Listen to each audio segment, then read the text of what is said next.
going on? I'm Digger, the Amateur Prospector. If you're new to the channel, g'day!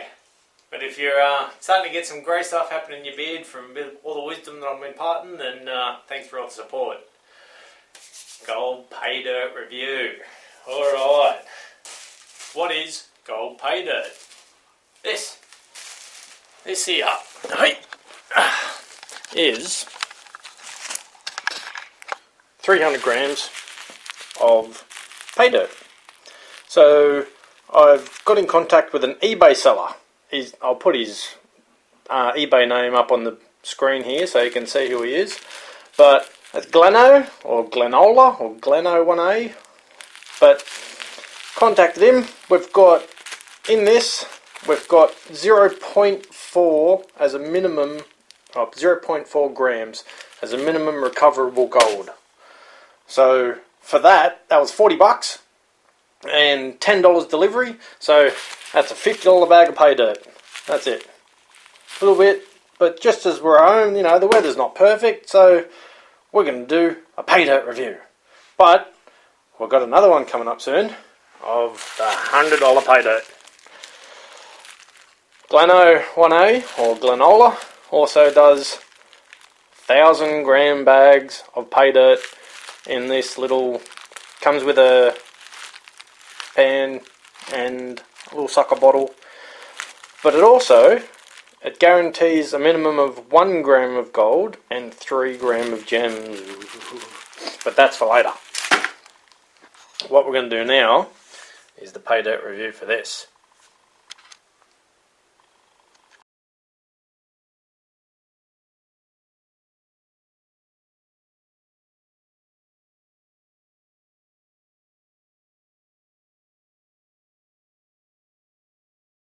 Tip number 1, when you've got your little bucket of water ready to go, before you start panning, the water tension can make the lighter parts of gold sometimes float. So you grab yourself some dishwashing liquid and you honestly put in a couple of drops. Oh, I went probably too much. You only want like 3 drops of just any good concentrated dishwashing liquid, because that will make the water tension of your panning water, make it easier for the gold to sink anyway. So add a couple of drops of dishwashing liquid, or people call it jet dry or whatever they want to get. There's probably better chemicals out there, but honestly, as an amateur, chuck in a couple of drops of dish soap. So the next step is to classify. Now, you can get other sieves, which when I go out, just test pan and take that sieve with me. I've got another one around the back here. It's for the little bit finer. The holes are a bit smaller. But for this pay dirt, it's pretty much been classified down. So I'm going to get the kitchen strainer for the really fine stuff and separate the bigger material from the finer material, and the finer material will be in here. So I'll show you the two differences in what we collect, and what, before we start anyway, what this gets anyway, what you get to see out of the big stuff and the little stuff.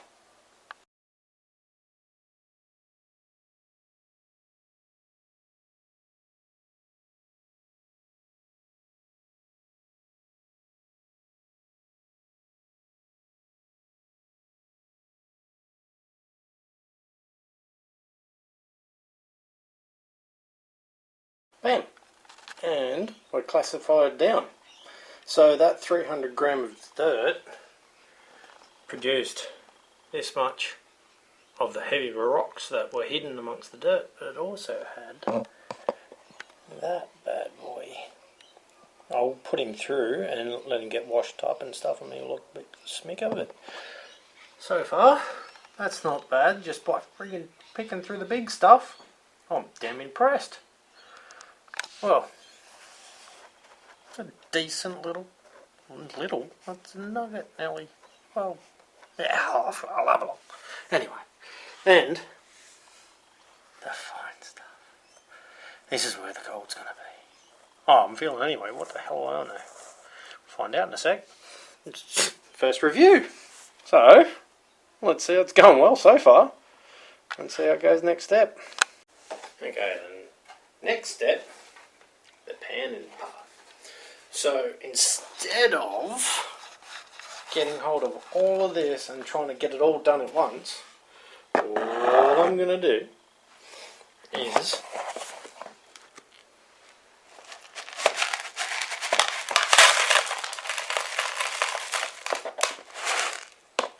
chuck a little bit at a time.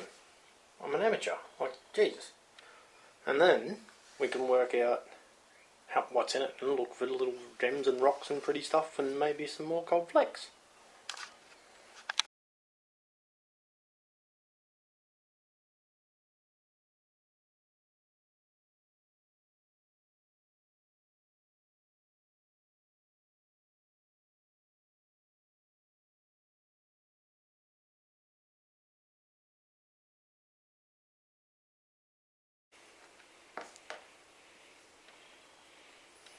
That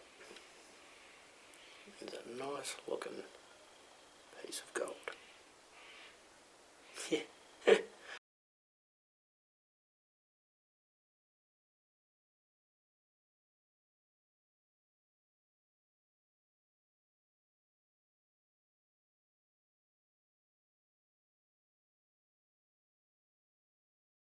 Alright, so this is where we're down to the problem part because we've got a lot of heavy black sand in there.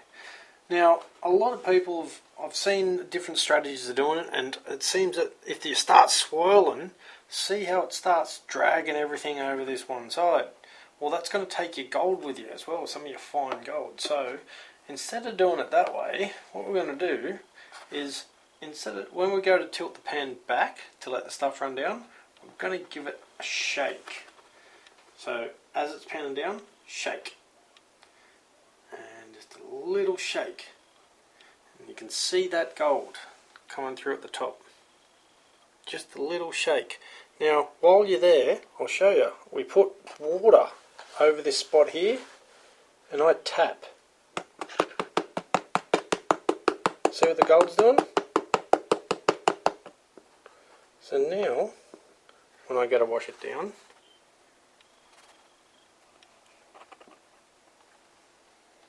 all that gold is sitting in that one spot. So I'll make some room and then tap it back up. Now I've got an easier line for my little sucker bottle. This thing. Get your little sucker bottle, put water over, and then I squeezed. I've got to make sure you squeeze before you put it under water. So squeeze, put it under water, and then a little bit there. And now all of that is down the bottom there. So I'll keep going. I'll pan off the rest of this fine stuff, and then I'll show you the end result of the total amount. So when you get down to the fine stuff, you just got to suck out all the heavy gold, whack in this snuffer bottle. Gotcha. So this is the results of panning the little stuff down, and there's a little bit of fine stuff in there, just for a bit of size comparison, but this is where it's at. Look at those. A couple of good pickers, but this is really nice. Well, that's not bad. I mean, $40 worth of pay dirt. I used $10 delivery, so it was $50 all up. I've been at it now for a good 2-3 hours. I spent the afternoon entertained. I've been freaking get the gold out, getting little bits, but I've spent $50, and I have a decent amount of gold to show for it. So, you know, it depends on what you want to go for. If you want to try and make gold an investment to try and make money off it, then probably this isn't the go, because you're spending money to get about that amount of gold. But still, it's fun. So it depends on what you want to do. But as an amateur, this is awesome. Alright, so $50. I know I'm going to get gold. Well, it depends on which ones. I've got that other $100 bag there that's going to be the kilo bag that's got the gems in it. So we'll suss that out about Christmas time. But for now, that's my first review in the bag. Well, out of the bag. Shark dig. Alright, catches. Alright, well, that's a wrap. Day 2 anyway. Took a couple of hours on the first day just to get through it first, and you know, just sort of pan my way through it, make sure I could see what was in there, and then went through the dirt again today when I got home from work. Panned it out, and just to show you, just to make sure that you go through the dirt again. It's only 300 grams, but still, check this out. From that 300 grams, where is it? The camera, there. That was still behind. So, another thing I wanted to point out though, because this was a different part of Australia that I haven't really been to, there's all these kind of little cool rocks in there with the iron, but it's just cool to see the kind of rocks you can get from different parts of Australia. Now, I'm primarily on the New South Wales south coast, so the kind of things I get to see are pretty much as far as I can drive to from here. So the pay dirt side of things get you to see different parts of Australia, maybe even different parts of the world. So just keep an eye out if you want to go for the pay dirt. This is the kind of things you can expect. A little bit of gold for your money, but a couple of hours worth of fun. I mean, I've been at it for nearly 2 days now. It's only 300 grams of dirt. I can't wait to hit that kilo. That's going to be fun at Christmas. Alright, well, that's it. Gold Paydirt. It's a wrap for me, so hopefully see you out there. Have fun.